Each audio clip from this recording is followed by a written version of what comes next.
अस्सलाम वालेकुम। सियाणे कहते भी कुछ दाने सिले कुछ चक्की ढिली। भी एक तो साडी कौम साडे मुल्की हालात तो आवाज़ार आ, उत्तों साड़ा अपना हाल कोई नहीं। भी साडे इत्थे कुछ दिन पहले वाक़या होया भी रक्शे नूं अग लगी तो बंदे विच सड़ गए। जो बंदे सड़े कहते भी उत्थे दुनिया खलोती सी, 50-60 बंदे खलोते सी ते रक्शे नूं अग लगी सी।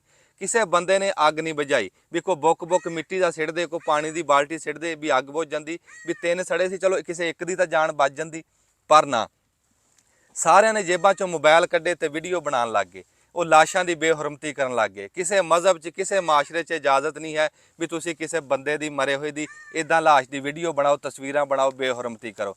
पर सियाणे कहंदे आ बंदे दे विच ते पत्थर च सिर्फ एहसास का फर्क आ। जे एहसास ना होवे बंदे च फिर वो पत्थर आ, जानदार भी है नहीं। क्यों किसी डंगर के कोल भी किसी डंगर ते जुल्म हुंदा होवे, कोई फाहा आया होवे ते नाल दा डंगर डर के रस्से तड़ांदा, उहदे च भी कोई हिस्स हैगी है।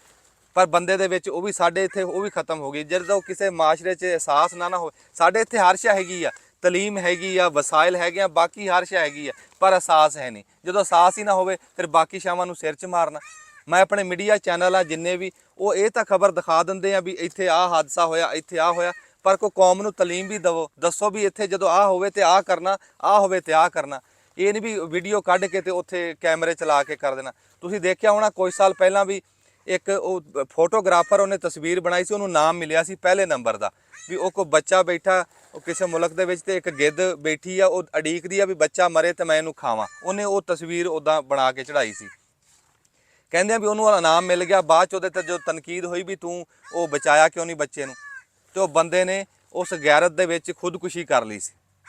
मैं वो अपने फोटोग्राफर जिहड़े साडे पाकिस्तान दे आ, जिहड़े एक्सीडेंटां दी वीडियो बनाते हैं, मैं उन्हां दी गैरत भी जगाना भी वो तुहाडी गैरत नहीं जागदी। तुसीं वो बचा नहीं सके, अग दी वीडियो बनाते रहे बलदे बंदियां दी, तुहानूं शर्म नहीं आई। मैं कहना जदों साडे च एहसास है नहीं, असीं डंगरां तो भी पिछे आ, असीं पत्थर आ, फिर असीं की करांगे तलीम नूं ते की करांगे वसाइल नूं।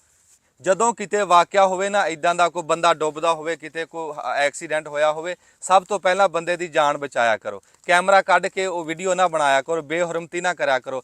ਉਹ ਕੱਲ ਨੂੰ ਕੋਈ ਸਾਡਾ ਵੀ ਹੋ ਸਕਦਾ, ਅਸੀਂ ਆਪ ਵੀ ਹੋ ਸਕਦੇ ਹਾਂ। ਅੱਲਾ ਦੀ ਜ਼ਾਤ ਤੋਂ ਡਰਨਾ ਚਾਹੀਦਾ। ਸਿਆਣੇ ਕਹਿੰਦੇ ਵੀ ਕਰੀਏ ਤਾਂ ਡਰੀਏ, ਨਾ ਕਰੀਏ ਤੇ ਬਹੁਤਾ ਡਰੀਏ। ਵੀ ਅੱਲਾ ਦੀ ਜ਼ਾਤ ਸਾਨੂੰ ਹਦਾਇਤ ਦੇਵੇ, ਸਾਨੂੰ ਅਮਲ ਦੀ ਤੌਫੀਕ ਦੇਵੇ, ਮੌਕਾ ਸੰਭਾਲਣ ਦੀ ਤੌਫੀਕ ਦੇਵੇ। ਆਮੀਨ।